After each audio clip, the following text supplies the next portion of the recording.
El perfil sociodemográfico sería este, 45,5 años de media, licenciadas, digo, el 45% tiene licenciatura, la mayor parte tienen en estudios universitarios y trabajan en el sector privado de servicios sociales.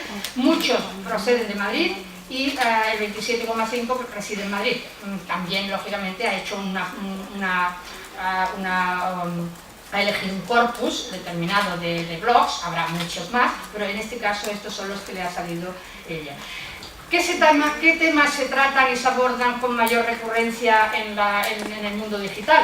Pues mirad, estos temas son, según este estudio, que es el único del que podemos tener datos reales, la violencia, los medios de comunicación, la educación, el aborto, la participación ciudadana, la conciliación y la igualdad laboral. Esos son los temas que las activistas en la red abordan con mayor frecuencia.